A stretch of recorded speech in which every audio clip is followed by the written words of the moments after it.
Luego que hubo hablado, le rogó a un fariseo que comiese con él. Y entrando Jesús en la casa, se sentó a la mesa. El fariseo, cuando lo vio, se extrañó de que no se hubiese lavado antes de comer.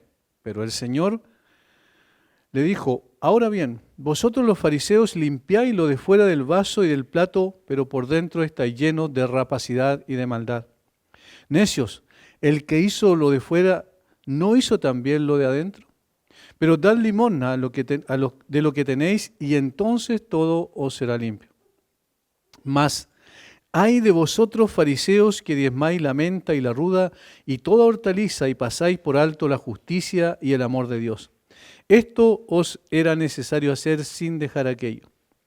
Ay de vosotros, fariseos, que amáis las primeras sillas en las sinagogas y las salutaciones en las plazas. Ay de vosotros, escribas y fariseos hipócritas, que sois como sepulcros que no se ven, y los hombres que andan encima no lo saben. Respondiendo uno de los intérpretes de la ley, le dijo: Maestro, cuando dices esto, también nos afrentas a nosotros.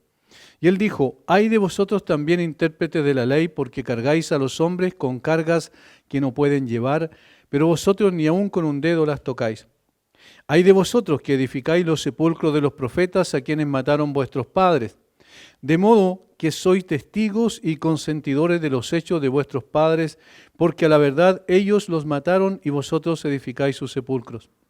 Por eso la sabiduría de Dios también dijo: les enviaré profetas y apóstoles, y de ellos a unos matarán y a otros perseguirán, para que se demande de esta generación la sangre de todos los profetas que se han derramado desde la fundación del mundo, desde la sangre de Abel hasta la sangre de Zacarías, que murió entre el altar y el templo. Sí, os digo que será demandada de esta generación.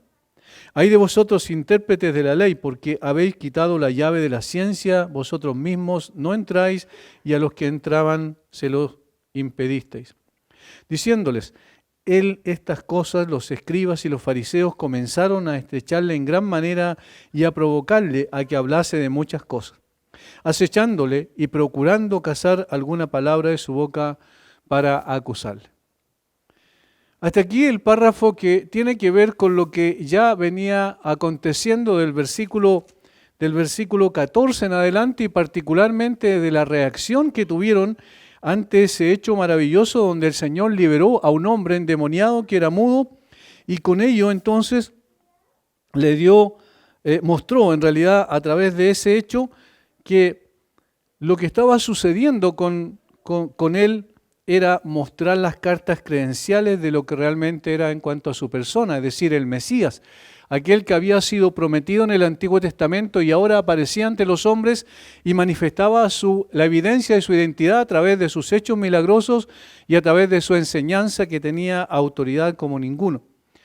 De tal forma que la reacción de estos hombres aquí que tuvieron en el versículo 15 y el versículo 16 del capítulo 11 es lo que dio lugar a todo el resto de la exposición del Señor Jesucristo respecto a la identidad real de estas personas, que no eran otra cosa que falsos piadosos, falsos maestros, falsos líderes espirituales que se fundaban en su propia sabiduría, en su propio conocimiento, y habían desechado lo más importante de la palabra de Dios. Conocían la ley del Antiguo Testamento, pero no entendían el espíritu de la ley. Ellos creían que se trataba simplemente de un cumplimiento externo, formal, ritualista, religioso, ceremonial, pero no de un cambio, una transformación en sus corazones. Por eso el Señor Jesucristo, a partir del versículo 15, comienza a responder a estas personas. Primero puso en evidencia su falta de raciocinio al acusarle de que él había liberado a este hombre, había expulsado a ese demonio por el poder de Satanás. Y él les dice que eso es imposible y coloca un ejemplo claro que muestra precisamente aquello. Segundo, le muestra su ceguera e hipocresía espiritual al considerar que en realidad, al no entender que el rey estaba presente y por tanto el reino de los cielos había llegado a ellos, versículo 20. Tercero, apuntó al corazón del problema, que era la maldad de sus corazones, advirtiendo del juicio que caería sobre ellos por su reiterada incredulidad. Eso del versículo 29 al 32. Y finalmente En cuarto lugar, les dio una advertencia solemne para que no se engañaran a sí mismos pensando en que eran los poseedores de luz, aquellos que tenían el entendimiento y la comprensión y que estaban guiando a otros en ese camino, cuando en realidad ellos ni siquiera querían creer en la evidencia de aquel que era la luz del mundo y que se manifestó entre ellos para poder guiar y conducir a las personas hacia el arrepentimiento y a la fe. Pero la incredulidad de sus corazones es la que le impedía ver con claridad estas cosas, y entonces el Señor los confrontó de esa manera. Ahora, en el párrafo en cuestión que tenemos para el día de hoy, del versículo 37 al 54, el Señor confronta a estas personas con un lenguaje mucho más duro. Cada vez es más fuerte la confrontación en la medida en que se va acercando a la cruz. Es más evidente lo que el Señor está mostrando del corazón de estas personas. Está mostrando la falsa piedad, esencialmente. ¿Por qué? Porque ponían el énfasis en lo externo y superficial y obviaban lo realmente importante que tenía que ver con el alma de la persona. Estos hombres no eran personas que habían cometido algunos errores meramente, como cualquiera de nosotros lo podía haber cometido, sino inescrupulosos que habían pervertido la verdad de Dios.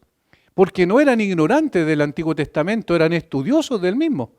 Por tanto, conocían muchos pasajes de las Escrituras y conocían la ley al dedillo. Sin embargo, no entendían realmente lo que era la ley, cuál era el propósito, y por esa falta de entendimiento era producto de la dureza de sus corazones, que ellos habían simplemente determinado rechazar al Señor Jesucristo a pesar de la evidencia, y terminaron entonces despojando a la ley de su verdadero objetivo, que era precisamente, como dice Pablo en Gálatas, conducir a las personas en arrepentimiento y fe a los pies del Señor Jesucristo.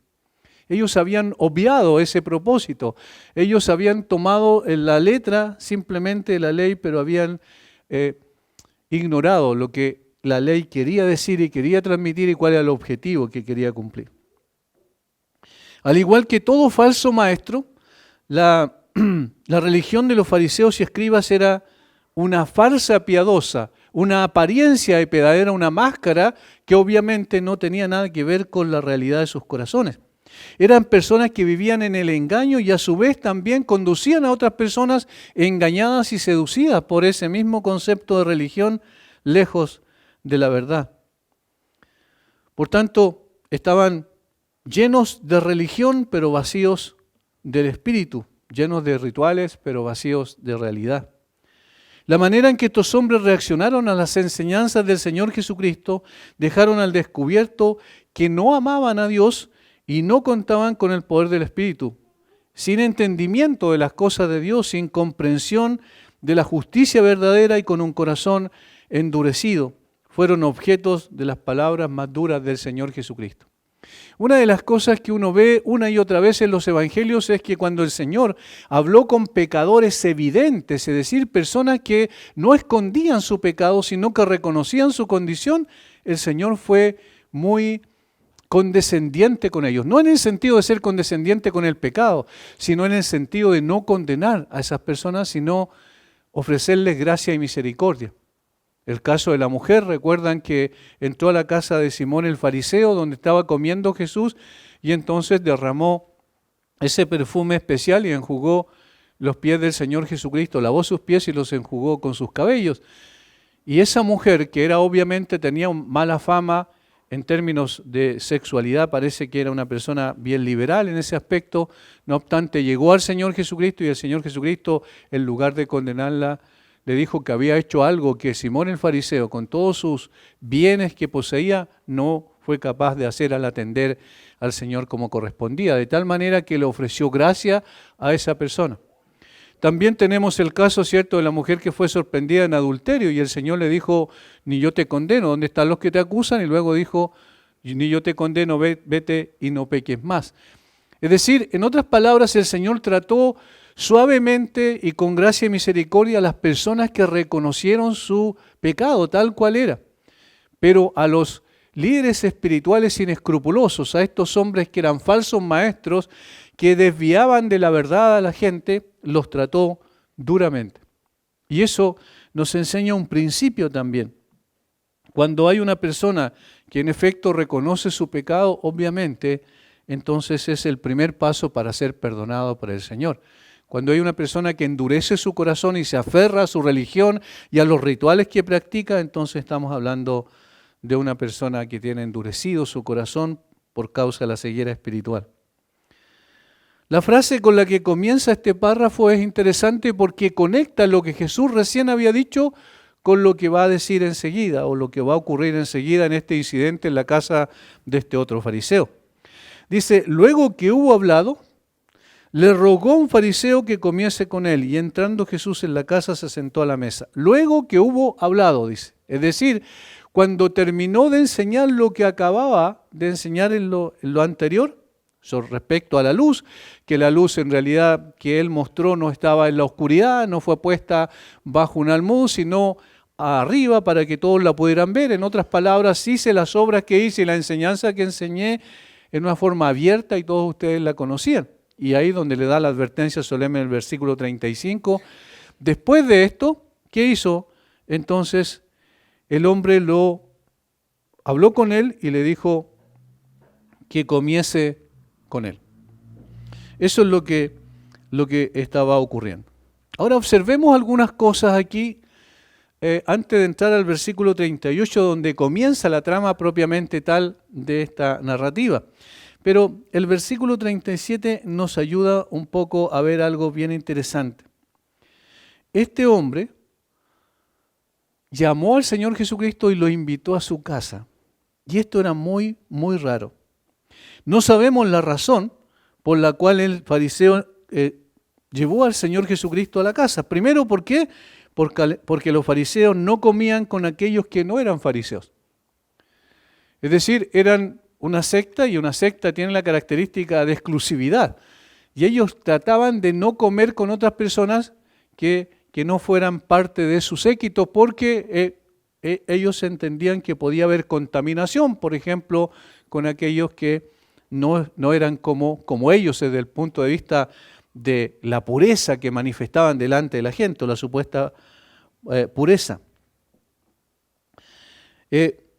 Más aún, hay un segundo elemento que esto viene después de que el Señor Jesucristo acusara directamente de incredulidad a la nación y de perversidad a la nación completa en los versículos 29 al 32, ¿recuerdan?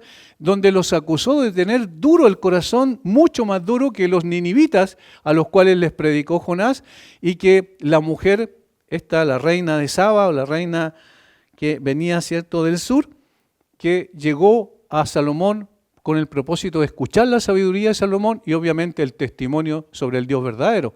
Estas personas tenían el corazón más sensibilizado en términos espirituales porque se arrepintieron y porque recibieron la enseñanza correcta de Dios como tal, mientras el resto de la nación, la generación mala y perversa, como dice en el caso de Mateo, esa generación que es mala, que dijo el Señor en el versículo 29, el Señor los acusó entonces de incredulidad, de dureza de corazón, de no querer arrepentirse. Y acto seguido, poco después, el fariseo invita a Jesús a que entre con ellos, que entre a almorzar, a comer a su casa. Es raro, ¿cierto? Es un poco extraño.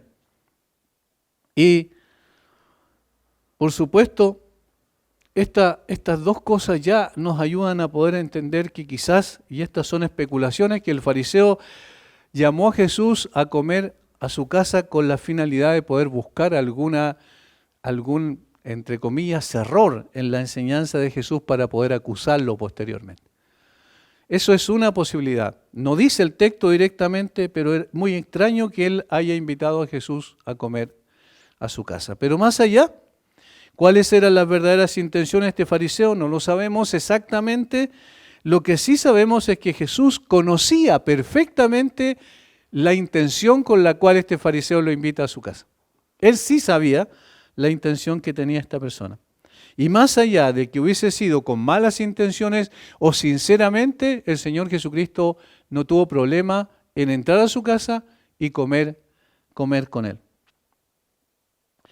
Los judíos, como los griegos, tenían 2 comidas en el día, en general. Nosotros comimos 3 veces, ¿cierto? Antes comíamos 4 veces, ¿recuerdan? Que era la cena, era la 11, después la cena. Y ahora se acortaron a 3 esencialmente. Pero los judíos y griegos tenían dos comidas. Una era lo que nosotros le llamamos el desayuno, pero lo hacían más tarde, lo hacían casi al mediodía. Y no era tan fuerte en términos de contundencia. Y luego había una segunda comida que vendría siendo como a media tarde, es decir, más o menos a las 3 de la tarde, porque para los judíos se acababa la tarde a las 6 de la tarde. A las 3 de la tarde era una comida más contundente, mucho más fuerte, más nutritiva en ese sentido. Ahora, ¿a cuál de esas dos está invitando a Jesús? La mayoría de los comentaristas dicen que tiene que ver con la primera, es decir, con la de la mañana o la del mediodía. Ahora, en este contexto es que se inicia entonces una conversación que deriva en una confrontación, donde Jesús deja al descubierto la falsa piedad de estos hombres. Eso es lo que sobre todas las cosas se evidencia aquí. De ello aprendemos entonces cuáles son algunas características de la falsa piedad o de los falsos profetas o de los falsos maestros también que ejemplifican precisamente una falsa piedad. ¿Por qué hablamos de falsa piedad? Porque estos hombres se creían verdaderamente piadosos. Estaban autoconvencidos de que eran piadosos. De hecho, lo más probable es que una de las acepciones del término tengan que ver con santidad o piedad, es decir, del término fariseo me refiero. Por lo tanto, estas personas eran vistas por el pueblo como gente con una relación con Dios muy profunda, verdaderos estudiosos de las Escrituras y entonces líderes competentes desde la perspectiva del pueblo. Pero el Señor Jesucristo saca la máscara de ellos y les deja ver tal cuales son.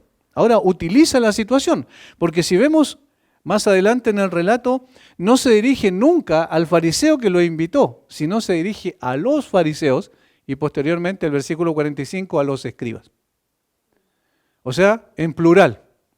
Porque utiliza la situación en particular para enseñar algo como principios espirituales relacionados con todo lo que representaban los fariseos, que era una de las cuatro sectas dentro del mundo judío de ese entonces. Estaban los celotes, que eran esencialmente revolucionarios contra los romanos, eran personas que intentaban expulsar a los romanos, o ese era el propósito, lo cual era imposible, pero eran ellos que aparecían como los celotes. Simón, uno de los discípulos del Señor Jesucristo, era Simón el celote, precisamente. Por eso era llamado así. Lo segundo eran los esenios, los que hasta el día de hoy están descubriendo los arqueólogos al sur del Mar Muerto, al frente del Mar Muerto, en realidad al sur de Jerusalén, algunas cuevas, como las cuevas de Qumran, por ejemplo. De hecho, el lugar de Qumran, el asentamiento de Qumran, era de los esenios, que eran personas que tenían una vida contemplativa, se alejaron de todo con el propósito de vivir en comunidad para adorar a Dios. Y los terceros eran los saduceos, que eran los que pertenecían a la casta más enriquecida, es decir, a la casta religiosa de los sacerdotes y de los sumos sacerdotes. Ahí a eso pertenecía Anás, Caifás, por ejemplo, algunos de los sumos sacerdotes que aparecen en la Biblia. Y lo cuarto eran los fariseos, que eran, a diferencia de los saduceos, eran celosos de la ley y podríamos decir legalistas. En cambio, los saduceos eran personas liberales porque creían algunas cosas nomás y eran más, su conocimiento era más inmanente, es decir, de las cosas de esta tierra, se preocupaban de eso, no creían en el más allá, no creían en el mundo espiritual, no creían en ángeles, no creían en la resurrección, por ejemplo. De tal manera que eran liberales teológicamente, los fariseos eran conservadores teológicamente. Estos eran los cuatro grupos que habían en Israel en ese tiempo y los fariseos eran el grupo que tenía más influencia en el pueblo, en la gente común y corriente. Por eso es tan interesante como el Señor los coloca de ejemplo, pero no desde la perspectiva positiva, sino negativa. Y aquí comienza entonces lo que son las características de la falsa piedad. Noten el versículo 38. El fariseo cuando lo vio, es decir, a Jesús, se extrañó de que no se hubiese lavado antes de comer. Eso es lo primero que le llamó la atención. ¿Cómo? ¿Cómo no te lavaste las manos? ¿Cómo no puedes hacer eso? Eso es una falta de respeto. Es incluso una falta de respeto respecto a la forma en que ellos disponían su vida en cuanto a los rituales que realizaban. Porque aquí no está hablando del lavamiento de las manos en términos de higiene, sino que está hablando del lavamiento de las manos en términos de del ritual que ellos realizaban. Ahora, fíjense que eran tan escrupulosos que ellos se lavaban las manos, primero tenía que ser agua que tenían dentro, digamos adentro de la casa, no agua corriente porque podía estar contaminada, consideraban ellos, entonces tenía que ser agua preparada especialmente para ese propósito.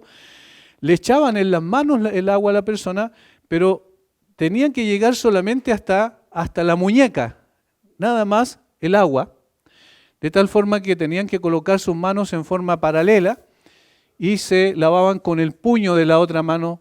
Ese era el primer lavamiento. Y luego tenían que bajar sus manos y le echaban agua aquí para que cayera el agua hacia abajo, por una cosa natural, por física. De esa manera, entonces, ellos consideraban que estaban purificados. Ya sus manos estaban adecuadas para poder servirse la comida, que era una bendición de Dios, y en consecuencia no estaban ritualmente contaminados. Necesitaban lavarse las manos en ese aspecto. Ahora, eso llamó la atención y se extrañó de que Jesús no lo haya hecho.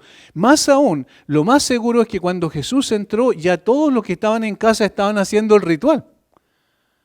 Por lo tanto, no era por ignorancia que Jesús no lo hizo, Él conocía, sabía que tenían esa costumbre, sino que el Señor lo hizo a propósito. Alguien puede decir, pero esa es una falta de respeto de Jesús hacia su anfitrión, ¿cierto? ¿Cómo no respetar las costumbres?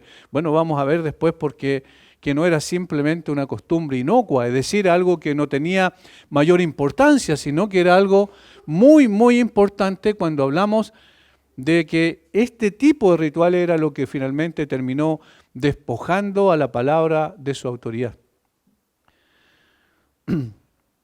Ahora, en este hecho, este hombre se sintió ofendido porque Jesús no cumplió con el ritual que ellos consideraban sagrado. ¿Cuál era el primer problema? Que este ritual no estaba en la ley de Moisés. No estaba en la ley de Moisés. Habían algunos lavamientos y abluciones ceremoniales que sí estaban en la ley de Moisés, pero este no estaba específicamente. ¿De dónde viene entonces? Bueno, este ritual se había desarrollado en el tiempo como parte de las tradiciones extrabíblicas de los ancianos. Es decir, ellos tenían otra autoridad además de la palabra, que era la tradición de los ancianos. Y entonces de allí sacaban el ritual y ellos lo practicaban con el propósito de hacer mucho más puras sus vidas, supuestamente. Ahora yo quiero que vayamos, por favor, a Marcos capítulo 7, porque allí se explica mucho más esto. En este caso, en el caso de Marcos 7, venían del ágora, del mercado, venían las personas, los discípulos particularmente, cuando esta gente, estos mismos los fariseos, les enrostraron que no se lavaban las manos. Marcos 7, versículo 3. Ahí está la explicación. Porque los fariseos y todos los judíos, aferrándose a la tradición de los ancianos, ahí está la fuente de autoridad. La tradición de los ancianos, si muchas veces no se lava las manos, no come. Y volviéndose de la plaza, si no se lavan, no comen. Y otras muchas cosas hay que tomaron para guardar, como los lavamientos de los vasos de beber y de los jarros y de los utensilios de metal y de los lechos. Es decir, tenían que tener eran muy escrupulosos en el lavamiento de todas estas cosas, pero todos eran lavamientos rituales. Le preguntaron pues los fariseos y los escribas, ¿por qué tus discípulos no andan conforme a la tradición de los ancianos? Otra vez apunta a la fuente. Sino que comen pan con manos inmundas, no término higiénico, otra vez reitero, sino en términos rituales. Respondiendo él les dijo, hipócritas, bien profetizó de vosotros Isaías como está escrito, este pueblo de labios me honra, mas su corazón está lejos de mí, pues en vano me honran enseñando como doctrinas. Ahí está el problema de estas cosas. Por eso hablábamos que no eran algunas cuestiones que podían pasarse de lado o dejarse a un lado, ¿cierto? Enseñando como doctrina mandamientos de hombres. Ahí está el origen de ese mandamiento. Era un mandamiento de hombres. Simplemente. Y aquí vemos algo interesante. Los mandamientos que agregamos y que no están en la palabra de Dios suelen ser peligrosos porque tienden a desplazar la palabra de Dios como autoridad máxima. Versículo 8.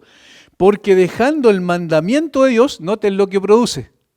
Dejando el mandamiento de Dios, os aferráis a la tradición de los hombres. Versículo 9. Les decía también, bien invalidáis el mandamiento de Dios para guardar vuestra tradición. Versículo 13. Invalidando la palabra de Dios con vuestra tradición que habéis transmitido. ¿Ven cuál es el problema?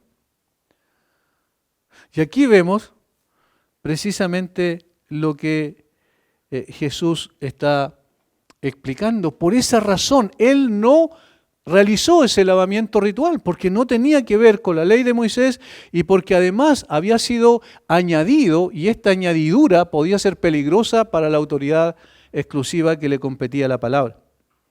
Este mandamiento, o estos mandamientos que estaban en la tradición de los ancianos, posteriormente se materializó en un escrito que se llama la Mishnah, en el siglo III después de Cristo.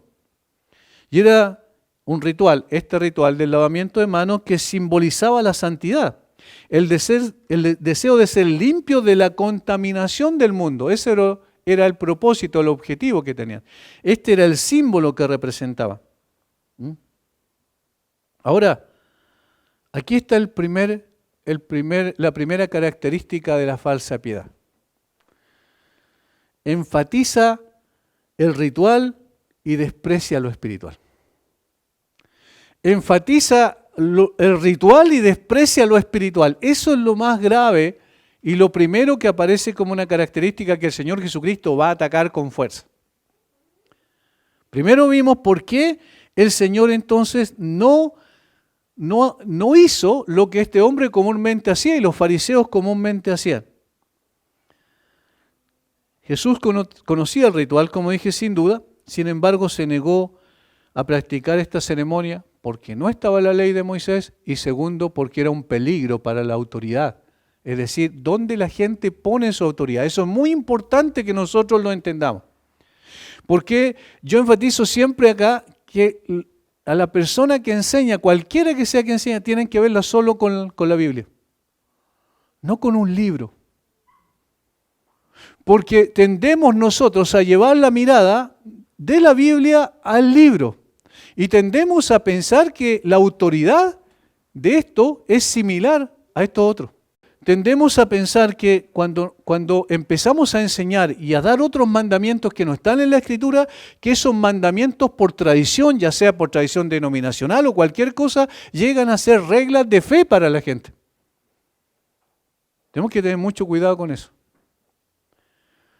En el caso de los rituales, pueden llegar a ser también tan amados por las personas que finalmente sacan la vista del mandamiento y la colocan en el ritual, en el ceremonial. Ahora, Jesús sabía que estos rituales que se añaden a lo prescrito, como dije, por Dios, tienen el potencial de terminar reemplazando la palabra de Dios o violando los mandamientos de Dios, como recién vimos en Marcos 7 al 13. La verdad para Jesús era más importante que la amistad o las buenas costumbres. Él no cedió para caer bien al fariseo que lo había invitado.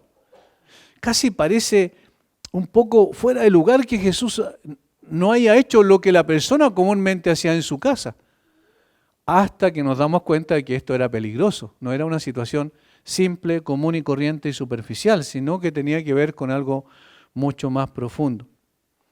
Por eso él prefirió desagradar a su anfitrión, pero obviamente agradar a su Padre que está en los cielos. Jesús obvió lo que los fariseos enfatizaban y enfatizó lo que los fariseos desechaban. Jesús obvió lo que los fariseos enseñaban o enfatizaban y enfatizó lo que los fariseos desechaban. Y eso es lo que tenemos en el versículo 39. Pero el Señor le dijo: ahora bien, vosotros los fariseos limpiáis lo de fuera del vaso y del plato, pero por dentro estáis llenos de rapacidad y de maldad. ¿Ven el contraste que el Señor Jesucristo hace? Lo que está afuera versus lo que está adentro. Estas dos palabras tienen que quedar como bien grabadas en nosotros para poder entender hacia dónde apuntaba el Señor al decir esto. Él conocía el corazón de este hombre y sabía que se había disgustado porque Jesús no se había lavado las manos en términos rituales y entonces lo confrontó. Pero no solo a él, sino que dice vosotros los fariseos, ¿se fijan? Vosotros los fariseos limpiáis lo de fuera del vaso y del plato, pero por dentro está lleno de rapacidad y maldad. Tomando como una ilustración esta comida, conforme a la ocasión, Jesús acusó a los fariseos de preocuparse por lo externo y despreciar lo interno. Por preocuparse por un asunto de lavado de manos en términos externos en lugar del lavado del corazón en lo interno. Y en el fondo, la acusación tiene que ver directamente con el hecho de que ellos usaban lo externo, es decir, lo ceremonial, lo ritual, para ocultar lo interno, lo espiritual. Y por eso descubre lo que realmente eran ellos. Noten lo que utiliza lo de los vasos y de los platos. En los platos se servía la comida y en los vasos obviamente el vino o el líquido que estaban consumiendo en la comida. Y el Señor dice algo que es muy lógico, es muy razonable. Es absurdo que ustedes, por ejemplo, vayan o vengan unos invitados a su casa y ustedes laven con minuciosidad la parte externa del plato y no la parte interna. O que laven muy bien el vaso que llegue a brillar por fuera, pero por dentro esté sucio. Y el plato esté sucio por dentro. Es absurdo, ¿no? Entonces Jesús dice, ¿cómo puede ser esto? ¿Qué es lo que ustedes lavan? ¿Cuál es el principal objetivo de lavar algo para servir la comida? Por ejemplo, tomando como ilustración la cena, obviamente la parte interna. Sabemos que finalmente se lava todo, pero me refiero al énfasis que está dando el Señor Jesucristo aquí, es que los fariseos se estaban preocupando de lo externo y no de lo interno. Lo que finalmente contamina la comida es si el plato está sucio por dentro. Lo que contamina el líquido es si el vaso está sucio por dentro. Entonces ellos estaban colocando la mirada en lo externo y no en lo interno. En lo ritual y no en lo espiritual. De este mismo modo absurdo, entonces, es que ellos se preocupaban de ser tan escrupulosos en el ritual externo del lavamiento mientras descuidaban su corazón, su alma, su espíritu, que es la esencia de la persona. Y esta es la diferencia entre el cristianismo y cualquier otro tipo de religión. El cristianismo bíblico se preocupa del cambio del corazón. ¿Qué dice la Biblia que es esencial para entrar al reino de los cielos? Jesús le dijo a Nicodemo, nacer de nuevo, tener otra naturaleza. Y eso no tiene que ver con lo físico, porque externamente seguimos siendo exactamente lo mismo, pero internamente se produce el cambio, como profetizó en Ezequiel o a través de Ezequiel el Señor, os daré un nuevo corazón y pondré espíritu nuevo dentro de vosotros. Ahí está el punto. Y a este es lo que obviaban los fariseos. Esto es lo que ellos no consideraban como algo importante. Y esto último era el problema de ellos. Y Jesús lo descubre, dice, y por dentro estáis llenos de rapacidad y de maldad. Y utiliza dos términos muy fuertes para hablar de lo que eran ellos. Porque uno tiene que ver con las acciones que realizaban para poder apropiarse de las propiedades incluso de personas vulnerables. De allí viene el término rapacidad. Y el otro tenía que ver con la intención de sus corazones, que era maldad. Con eso estaban incumpliendo absolutamente los mandamientos que el Señor había establecido, los mandamientos de la ley moral. Esta, entonces, una descripción, estas dos palabras describen gráficamente la condición espiritual de estos hombres, con apariencia de piedad. Rapacidad se puede traducir también saqueo, pillaje, botín. O sea, personas que hacían digamos, tomaban la función de líderes espirituales y aprovechándose de eso, inescrupulosamente le quitaban los bienes a las personas más desposeídas. Notemos, Mateo 23. Y aquí hay una acusación directa de parte del Señor a este mismo tipo de personas, ahora en términos abiertos, es decir, ya públicamente en el templo. Mas hay de vosotros, escribas y fariseos hipócritas, porque cerráis el reino de los cielos delante de los hombres, pues ni entráis vosotros ni dejáis entrar a los que están entrando. Hay de vosotros, escribas y fariseos, versículo 14, hipócritas, porque devoráis las casas de la viuda y como pretexto hacéis largas oraciones, por esto recibiréis mayor condenación. ¿Lo notan? Es decir, ustedes visitan a las viudas, pero con el propósito de adueñarse de sus bienes. Y eso es por eso les dice, ustedes son rapaces. Como un ave, ¿cierto? Estas aves precisamente que tienen esta connotación que están al acecho y cuando ven debilidad en algún animalito pequeño van y saltan sobre ella. En el fondo se aprovechaban de la condición de viudas, donde no había una persona que pudiese, en este caso el jefe de hogar, defenderla, ¿cierto?, para poder apropiarse de sus cosas. Imagínense la piedad de esta gente. Era una piedad absolutamente externa, no era una realidad vivencial. No habían experimentado un cambio de sus corazones, no habían puesto su fe en el Mesías, sino al contrario lo habían rechazado. Y entonces ese endurecimiento de corazón mostraba a personas que aparentaban piedad, pero que no eran en realidad piadosas. Lo que pasa, por ejemplo, con estas personas o supuestos líderes espirituales que hoy día aparecen por todos lados, gracias a Dios en un sentido lo de la pandemia, ¿cierto?, como que disminuyó esta ¿cómo se llama?, esta influencia de estas personas a nivel particularmente latinoamericano. Pero esta gente tenía ese mismo propósito, ese mismo objetivo en su corazón. Esta gente tenía esa misma finalidad. Aparentan piedad, pero en realidad lo que hacen es todo lo contrario a la piedad. El problema entonces, el Señor Jesucristo dice, no está en el hecho de lavarse o no lavarse, eso no tiene ninguna importancia. El problema está en el no cumplimiento interno del ritual de la purificación. El símbolo era lavado de mano. Supuestamente ellos decían, ese es el símbolo, pero la realidad es el lavado del corazón. Pero no se preocupaban de eso. Al contrario. Eso es lo que es una falsa piedad. Y hermanos, nosotros podemos pensar, nosotros no caemos en eso, no vamos a caer nunca, pero tenemos que ser sinceros que no necesariamente siempre somos transparentes en lo que hacemos. Externamente podemos aparecer como personas muy piadosas, incluso nuestro lenguaje puede ser muy piadoso, pero ¿de qué tenemos que preocuparnos principalmente? Es de mirar nuestro corazón y ver si nuestro corazón es consistente con lo que estamos haciendo en forma externa. Allí está el punto. Esto es lo que estas personas necesitaban revisar profundamente. Por lo tanto, además de ser infructuosos, estos rituales externos para la purificación del corazón, es decir, no tenían ninguna importancia, no podían lavar el corazón de las personas, eran también absurdos. Eran ridículos, irracionales. Era de una ignorancia supina creer que el Dios Santo se preocuparía solo de que los hombres cumplieran un ritual externo, descuidando lo realmente importante que era lo interno. Es absurdo. Hoy día existen rituales de esa naturaleza, el agua bendita, por ejemplo. ¿Tiene sentido eso? Desde todo punto de vista es irracional.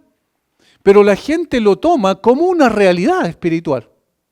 ¿Tiene algún efecto eso en el corazón de la persona? Absolutamente ninguno. Por tanto, aquí está el problema.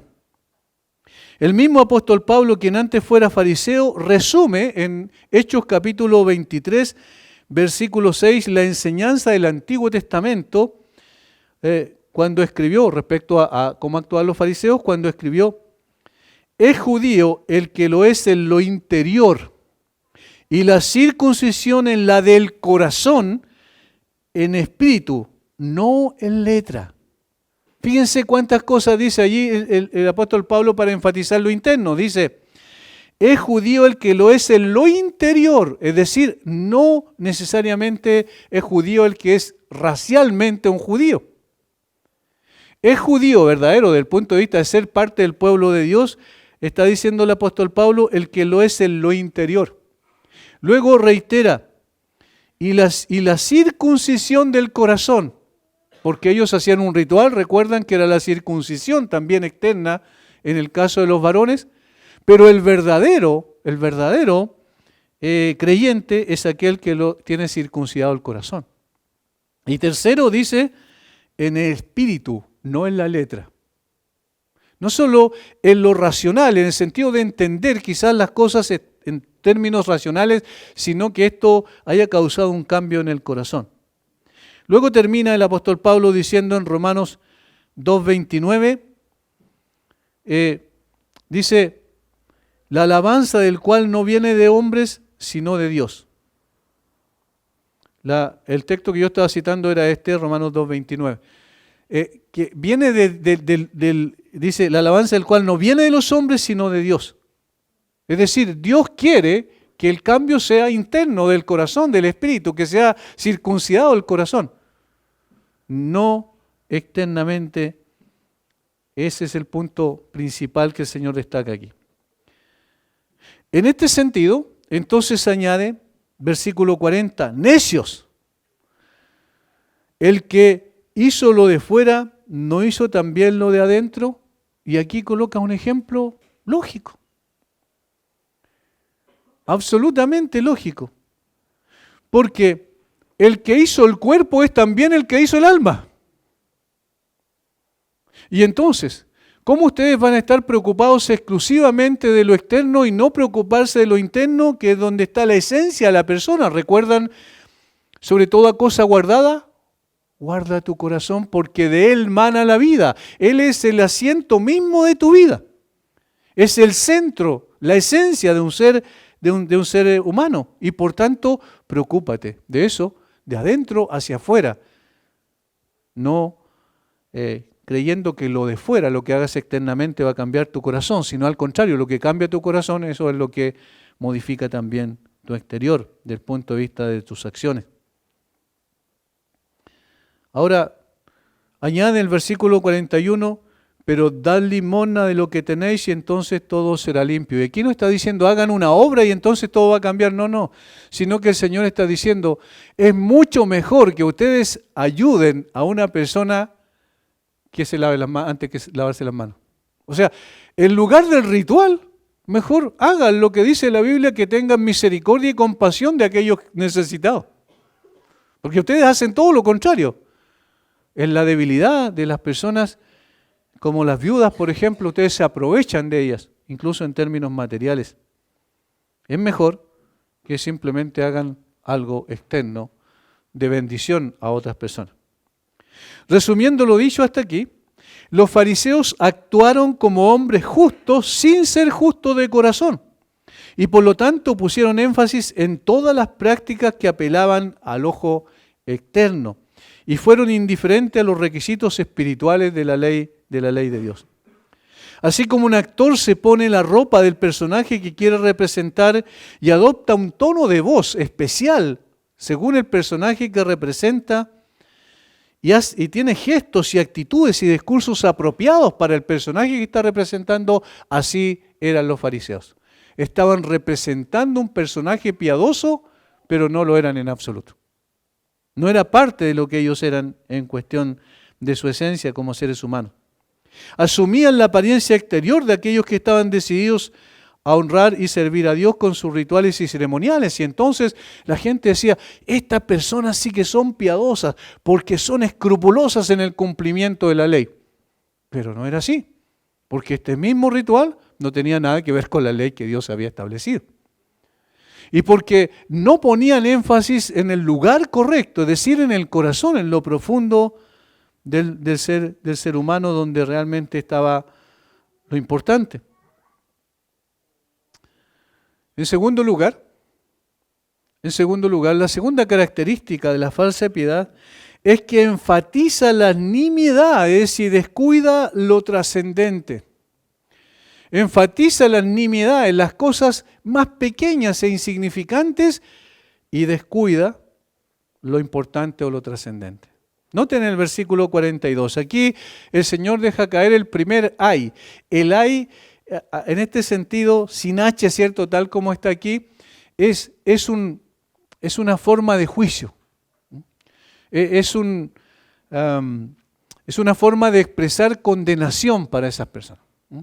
No es ay de asombro o ay de dolor, por ejemplo, sino que ay de juicio, de oráculo de juicio. Eso lo tenemos en Isaías capítulo 6, por ejemplo, en 6 ocasiones, capítulo 5, en 5 ocasiones, quiero decir, 6 ocasiones, el Señor dice ay de, hablando del juicio sobre esas personas, y en el capítulo 6 viene el séptimo, donde Moisés, al verse confrontado por la santidad de Dios, dice ay de mí. O sea, expresa una condenación a sí mismo por causa de ser hombre inmundo de labios. Entonces, este ay tiene que ver con eso. Es un oráculo de juicio. ¿Y qué es lo que hace el Señor Jesucristo aquí?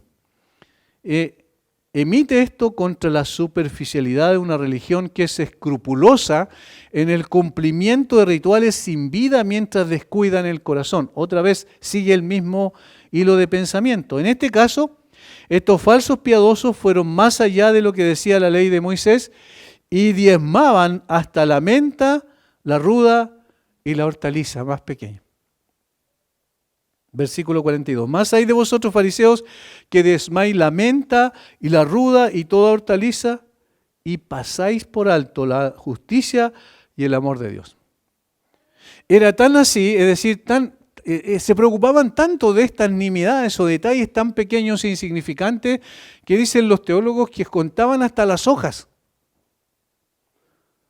Contaban las hojas y, no sé, vamos a poner un caso, eran 150 hojas y entonces ellos decían, son 15 hojas que tengo que dar como diezmo al Señor. Los tallos también los contaban. O sea, se preocupaban de esas cosas y el punto aquí es, ¿cuál es la trascendencia de eso? Ahora, el Señor les dice enseguida, bueno, podían haber hecho eso porque el diezmo estaba establecido en la ley de Moisés, pero dejaron de hacer lo más importante. ¿Ven? Como enfatizan algo y descuidan otra cosa. Enfatizan lo menos importante y descuidan lo más importante. Ahora, dejaban de lado los 2 mandamientos que sintetizaban las 2 tablas de la ley moral del Señor. Miren lo que dice el Señor. Dice, pasáis por alto la justicia y el amor de Dios. ¿Y cuáles son los 2 mandamientos? Amarás al Señor tu Dios con todo tu corazón, con toda tu alma, con toda tu mente y a tu prójimo como a ti mismo. Pero no amaban a Dios y no eran justos con su prójimo. O sea, no amaban a Dios ni amaban a su prójimo. Con esto entonces estaban dejando de lado la síntesis de los mandamientos de la ley moral de Dios, que era sí, aplicable absolutamente en ese tiempo y también es aplicable en el día de hoy. Con el fin de establecer su propia justicia delante de los hombres, fueron extremadamente escrupulosos en cumplir con los rituales que ellos mismos habían establecido para hacer más estricto el cumplimiento de la ley, mientras dejaron de lado la parte esencial de la ley. Sin embargo, su culpa no consistió en su extremada de ser muy escrupulosos, sino más bien en el abandono de las obligaciones morales y espirituales.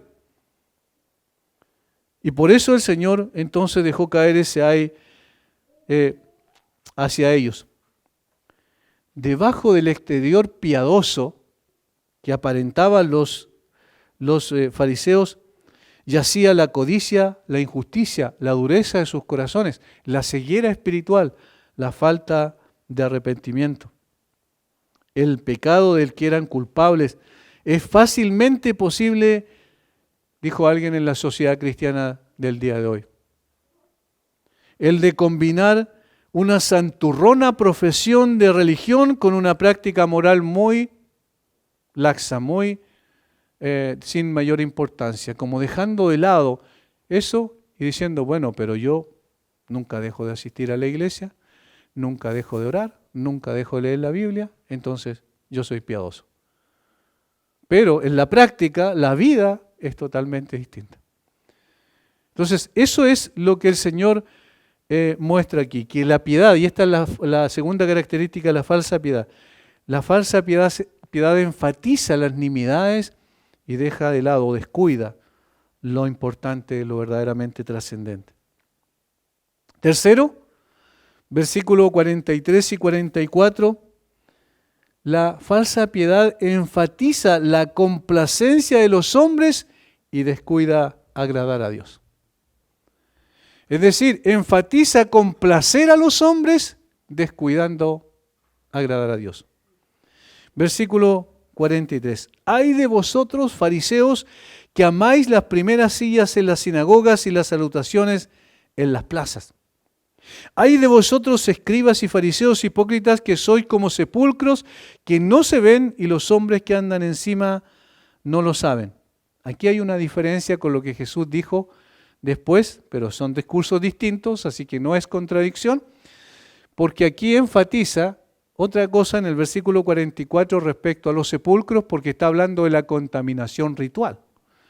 Y en el otro caso, en Mateo 23, está hablando de que ellos se ven lindos por fuera porque son pintados precisamente para que la gente no los pise, eran los sepulcros, pero por dentro estaban llenos de huesos y de carne en descomposición. Ese era el caso de Mateo. Aquí el énfasis tiene que ver con la contaminación ritual de aquel que pisa accidentalmente o a propósito un sepulcro. Por lo tanto, el Señor la utiliza estas dos cosas, el versículo 43 y 44, para mostrar que ellos estaban más preocupados de la aceptación de los hombres que de la aceptación de Dios. Amaban las alabanzas de los hombres y buscaban obtener y ejercer poder para la satisfacción de su propio orgullo y vanidad. Eso es lo que estaba en su corazón. Ese era el objetivo, ese era el propósito que ellos estaban buscando. Su accionar estaba movido por la ambición y el orgullo y no por el deseo de honrar al Señor. Cuando se le quitó la máscara a sus personajes, se hizo evidente que buscaban promover su propio ego, su propio progreso y no los intereses del reino de los cielos. La enseñanza de Cristo, por tanto, nos advierte claramente que la santidad no consiste meramente en la realización de ciertas acciones, sino en el carácter puro y justo de los motivos que gobiernan la vida. Es decir, ¿cuáles son las motivaciones por las cuales hacemos lo que hacemos, incluso en la obra de Dios? ¿Cuál es la motivación real? ¿Verdaderamente estamos motivados por honrar al Señor, por glorificar su nombre? ¿Estamos motivados para promover nuestro propio progreso y para que nosotros mismos seamos elevados como personas importantes dentro de su obra? Estas personas amaban las vistosas demostraciones de prominencia, las primeras filas, dice, en las sinagogas, que era un lugar de honor destinada para las personas importantes. Ellos amaban estar en las primeras filas para ser vistos por todos los hombres. Se colocaban de pie y levantaban las manos al cielo para orar y entonces todos veían que eran piadosos. Y decían, estas son personas realmente referentes para nosotros en términos de lo que significa amar y servir a Dios. Eso es lo que mostraban en sus corazones. El Señor Jesucristo lo dice claramente cuando enseña sobre la oración, sobre el dar o la limosna y sobre también el abstenerse de alimentos. Dice para que ellos lo hacen, los fariseos lo hacían para ser vistos por los hombres. En 3 ocasiones, en el capítulo 6 de Mateo, si lo quieren buscar después, no tengo el tiempo para explicarlo, pero ahí aparece 3 veces. Que no sean como los fariseos que aman el ser visto por los hombres. Es decir, estas personas jugaban a la religión, usaban la religión con propósitos egocéntricos, egoístas, ambiciosos, y que quería que la gente los siguiera a ellos. Y por eso es que odiaron tanto a Jesús cuando vieron que las multitudes lo seguían. Y cuando empezaban a escuchar su enseñanza decían, Él enseña con autoridad, no como los escribas y fariseos. Más aún se enojaron cuando obviamente vieron que el Señor podía hacer algo que ellos no eran capaces de hacer, como las obras milagrosas que manifestaban sus cartas credenciales como el Mesías. Lamentablemente, estos hombres causaron un daño irreparable, no solo a sí mismos, y eso es lo que aparece en el versículo 44, sino que también influenciaron negativamente a otras personas. Dice: ay de vosotros, escribas y fariseos hipócritas, que sois como sepulcros, aquí está la comparación, es un símil, como sepulcros que no se ven, y los hombres que andan encima no lo saben. ¿Qué es lo que no se ve de ellos? Lo verdadero, lo que había en sus corazones. Entonces, al no ver lo que había en sus corazones y las motivaciones que guiaban a esos hombres, la gente, ¿qué hacía? Los seguía. Es decir, su influencia era completamente negativa. Y por eso en una ocasión el Señor le dijo que son ciegos, guías de ciegos. Y dijo: si un ciego guía a otro ciego, ambos caen al mismo hoyo. O sea, ¿qué es lo que está diciendo con esto? Que precisamente estas personas eran como sepulcros al descubierto, pero que no era evidente a la gente porque lo cubrían con una piedad falsa, y entonces las personas pisaban ahí y se contaminaban ritualmente, porque alguien que tocaba a un muerto o pisaba un sepulcro era contaminado en términos ceremoniales. Eso dice en Números 19, versículos 11 al 22, y particularmente el versículo 16 dice que también no podían pisar un sepulcro. Pero aquí el propósito es mostrar que la influencia de los fariseos era totalmente nociva, porque ellos estaban dando a entender a la gente que eran piadosos, y la gente los seguía sus enseñanzas, seguía sus pasos, y entonces esos religiosos ritualistas lo que hacían era multiplicar religiosos y ritualistas. Y ambos iban a ser condenados. Ambos iban al infierno. Esto es la falsa piedad. La falsa piedad es peligrosa. Y es peligrosa no solo para el falso piadoso, sino también es peligrosa para el resto de la gente. Por eso los falsos maestros se conocen también, y estas son características importantes para que nosotros aprendamos a discernir y a conocer a los falsos maestros. Los falsos maestros siempre van a querer que la gente los siga a ellos. El verdadero maestro va a querer y buscar que la gente siga a Cristo.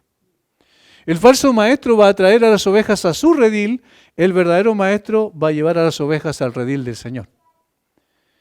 El falso maestro va a enfatizar la piedad o la supuesta piedad de él, en lugar de enfatizar la grandeza y la gloria de Cristo, y que la gente lo imite a él, a Cristo y no a los hombres.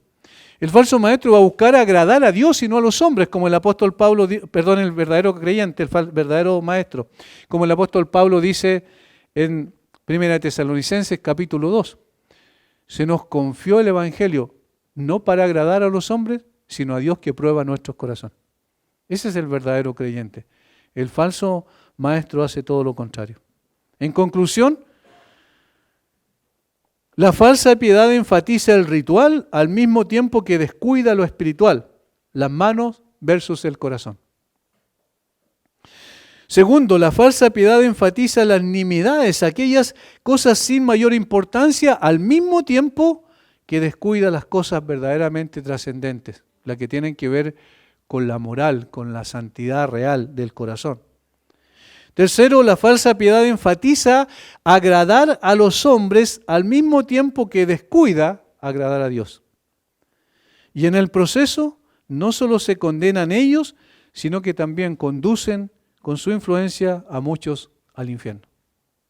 Por eso el Señor fue tan duro con los fariseos y escribas. La próxima semana, si el Señor lo permite, vamos a ver del versículo 45 al 54, donde va a seguir otra vez mostrando la falsa piedad. Padre, gracias por darnos la oportunidad y el privilegio de poder acercarnos a tu palabra. Gracias por guiarnos, por enseñarnos, gracias por advertirnos también, porque de una u otra manera estos son principios esenciales para que podamos tener discernimiento y no caigamos, Señor, en el error grave de seguir a personas y no a ti. de buscar agradar a los hombres, sino a ti. Danos de tu gracia para poder no solo aprender intelectualmente, sino vivir esencialmente lo que tú nos quieres enseñar en tu palabra. Bendice a mis hermanos, en el nombre de Jesús. Amén.